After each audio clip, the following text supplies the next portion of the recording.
ABP 24 news में वक्त हो गया है फास्ट से भी फास्ट खबरों का।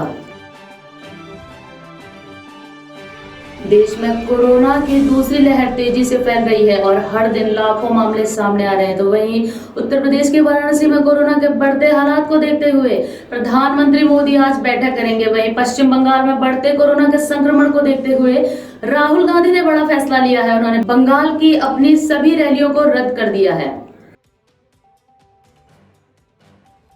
कोरोना की दूसरी लहर पूरी तरह से भयावह हो चुकी है।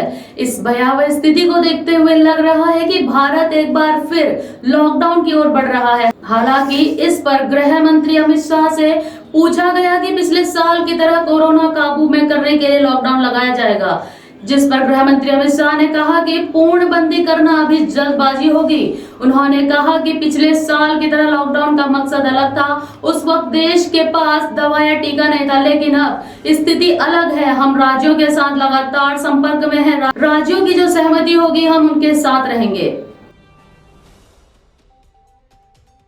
दिल्ली एयरपोर्ट पर शनिवार दोपहर में एक विमान को बम से उड़ाने की धमकी से सनसनी फैल गई। दरअसल फ्लाइट में एक यात्री को वॉशरूम में से एक पर्ची मिली जिसमें विमान में बम होने और उस दिल्ली एयरपोर्ट पहुंचते ही उड़ाने की बात लिखी थी। इस दौरान पुलिस ने छानबीन शुरू कर दी है, लेकिन विमान में कोई विस्फोटक पदार्थ नहीं मिला। पुलिस ने कुछ संदिग्ध यात्रियों को हिरासत में लेकर पूछताछ शुरू कर दी है।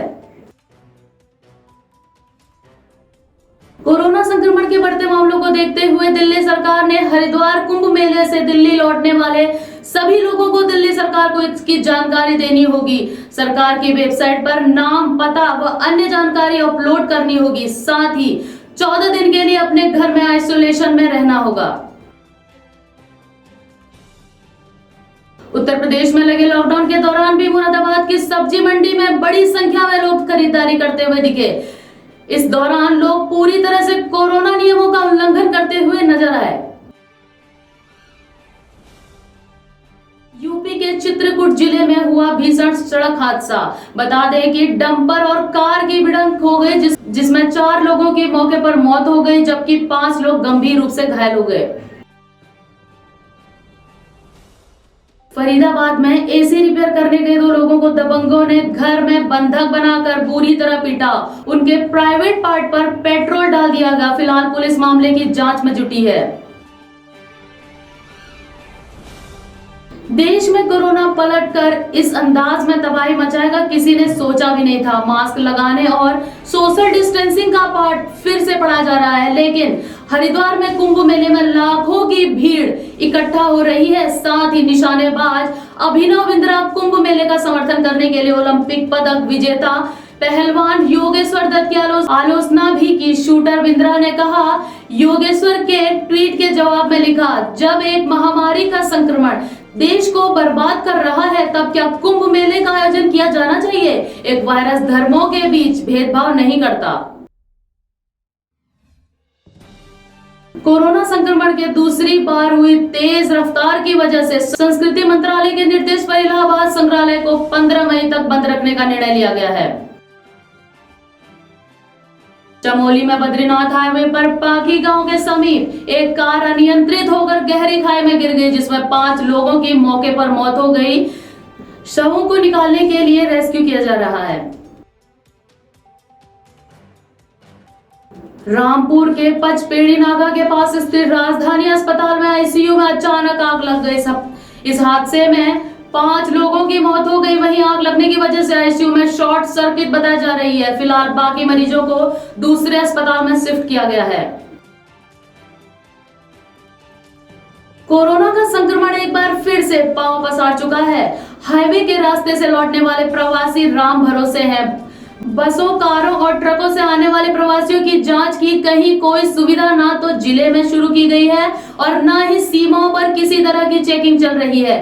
ऐसे में आने वाले दिनों में कोरोना का संकट कम होने के बजाय बढ़ता नजर आ रहा है।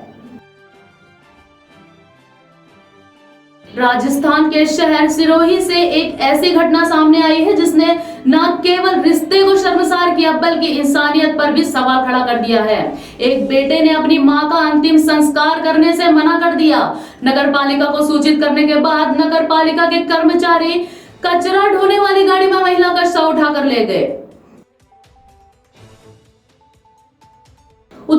में भी बेकाबू हो रहे संक्रमण को देखते हुए 10वीं बोर्ड की परीक्षाओं को निरस्त कर दिया गया है, तो वहीं 12वीं की बोर्ड परीक्षाओं को स्थगित करने का निर्णय लिया गया है।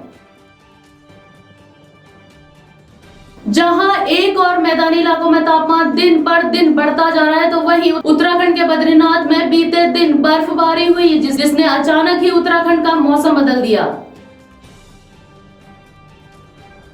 महाराष्ट्र के पुणे में 4 लोगों को फर्जी रेमडेसिविर इंजेक्शन बेचने के आरोप में गिरफ्तार किया गया, जिसके लिए पुणे के डिप्टी एसपी ने बताया कि ये लोग रेमडेसिविर इंजेक्शन में पैरासिटामोल मिलाकर बेच रहे थे। गिरफ्तारी के वक्त आरोपियों के पास से 3 इंजेक्शन मिले, जिसके बाद धोखाधड़ी के आरोप में मामला दर्ज किया गया है।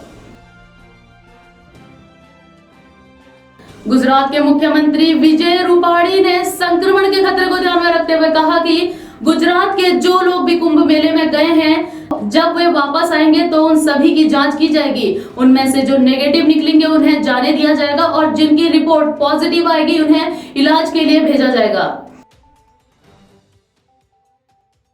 देश में कोरोना संकट को देखते हुए नेशनल टेस्टिंग एजेंसी ने जेईई मेन अप्रैल परीक्षा स्थगित कर दी गई है। बता दें कि 15 दिन पहले होगा नई तारीखों का ऐलान।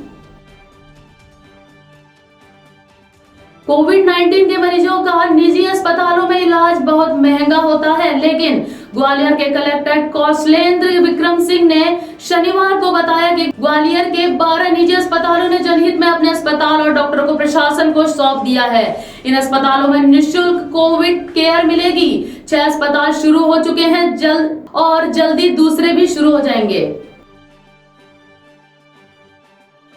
देश में आए दिन कोरोना संक्रमण के मामले बढ़ते जा रहे हैं। बता दें कि पिछले 24 घंटे में 2,61,500 नए कोरोना के मामले सामने आए हैं, तो वहीं 1,501 संक्रमितों से इनकी जान चली गई। 1,501 संक्रमितों की जान चली गई। यूनियन खेल मंत्री किरेन रिजिजू कोरोना वायरस पाए गए हैं। उन्होंने संपर्क में आए लोगों से जांच कराने की अपील की। पाकिस्तान खुफिया एजेंसी के लिए जासूसी करने के आरोप में दिल्ली पुलिस के स्पेशल सेल ने एक युवक को गिरफ्तार किया है। दरअसल आरोपी सेना के बेस, उनके मूवमेंट, आर्मी और बीएसएफ पोस्ट और बंकरों की जानकारी पाकिस्तान में बैठे अपने आकाओं को पहुंचा रहा था, जिसके बदले उसे लाखों की रकम मिलती थी। पुलिस ने आरोपी के पास से सेना का एक मोबाइल फोन, सिम कार्ड और बस की यात्रा के 2 टिकट बरामद किए।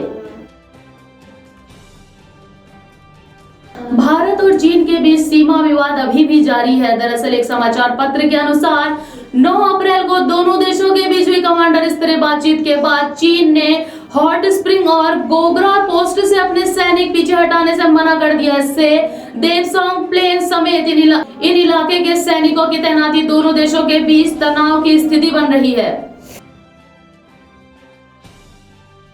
अक्सर किसी न किसी बड़े होने पर पदस्थ अधिकारी या फिर किसी नेता को जान से मारने की धमकी तो मिल ही जाती है। अमेरिका की उपराष्ट्रपति कमला हैरिस के साथ कुछ ऐसा ही हुआ। उपराष्ट्रपति कमला हैरिस को एक नर्स ने जान से मारने की धमकी दी और आरोपी नर्स ने धमकी भरे शब्दों में कहा, मैं बंदूक से मारने जा रही हूं, तुम मरने जा रही हो, जिसके बाद पुलिस ने उसे गिरफ्तार कर लिया। कोरोना वायरस के कारण पूरी दुनिया में मरने वालों की संख्या शनिवार को 30 लाख से अधिक हो गई है। ब्राजील और फ्रांस जैसे देशों में यह संकट बढ़ता ही जा रहा है। पूरी दुनिया में टीकाकरण में बाधा आ रही है। इस बीच दुनिया में कुल संक्रमितों का आंकड़ा 14.06 करोड़ पार हो गया है।